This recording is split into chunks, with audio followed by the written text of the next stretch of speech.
All right, let's go to our major topic of the day. Will he sign it or not? The question has been raised here on this program in February when the National Assembly adopted the conference report of Electoral Act amendment, which altered the sequence of elections in the country. Today, President Muhammadu Buhari declined assent to the amendment, citing probable infringement of the Constitution. Those are contained in the letter sent to the National Assembly.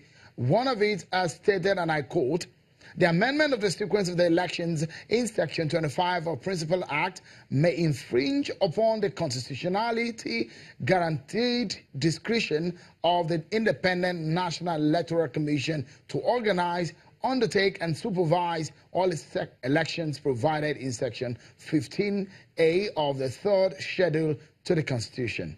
Now, what options are there for the National Assembly? Let's take a look. Oh, well, let's get the conversation started. So we give you okay, let's take a look at what the Constitution says. In Section 58, subsection 4, the Constitution says that where a bill is presented to the President for assent, he shall within 30 days thereof signify that he assents on that or that he withholds assent. If you go to subsection 5 now, and this is where we have gotten to. Now, he has signified whether or not he's going to assent, and this is what subsection 5 says.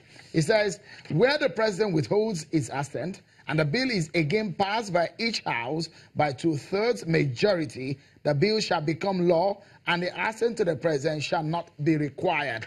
Let me give you an understanding of what the numbers are saying right now. If you look at it, what is the option on the table for the National Assembly as prescribed by the Constitution in Section 58, subsection 5? It then tells us that they need 2/3, isn't it? So let's look at the numbers. House of Reps presently constituted, there are 360. So what is it, 2/3? Mathematics tells me that it's 240 votes that is needed. At the Senate, there are 109 senators. The 2/3 number will be 72.3, but let's say 72 votes that will be needed. Let's allow Mr. G.T. Ogunye to give us, this is all legality. Well, string in politics. What does it mean for the President saying, I will not sign it? And he gave 3 reasons. Did you see that he was not going to sign it? You know, I will need to look down at the wording of that letter properly to come to a judgment on whether this president has actually vetoed the bill.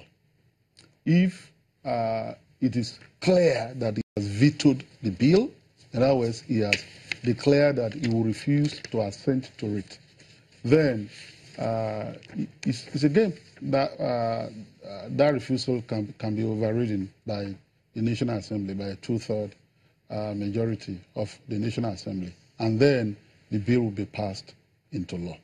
If, however, the President has just given explanations without clearly saying, I decline to assent to this bill, in other words, I'm vetoing this bill, then the National Assembly will be in a conundrum. They will not be able to move one way or the other. I've spoken about this before. There is a distinction between the wording of the provision of the Constitution in Section 58, subsection 4 and 5, and Section 59, subsection 4. 59 deals with how the appropriation bill or money bill is passed. And it is stated in that subsection that if the President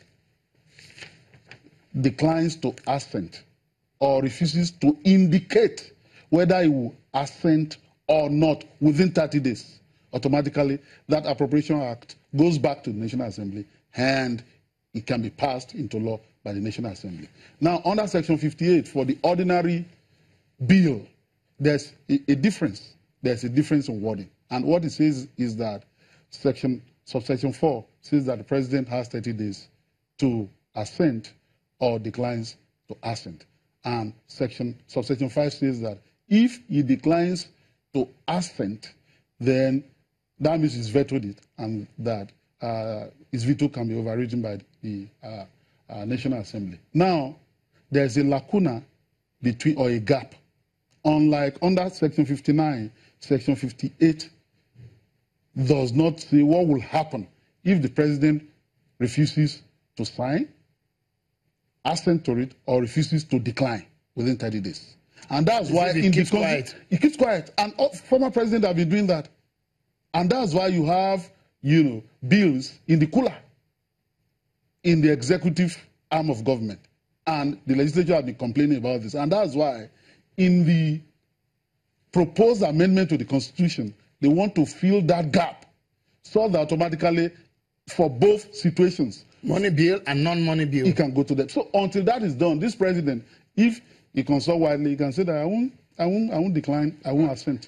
And on that occasion, or in that case, it will then be up to the National Assembly to perhaps go to the Supreme Court to say, we're going to compel you by another of mandamus because it's a public duty. Otherwise, unless those provisions are amended, you cannot take on the president for refusing to sign. Now, Mr. Oguye, we need to go on a break. But when we come back, Mr. Oguye is still with us here.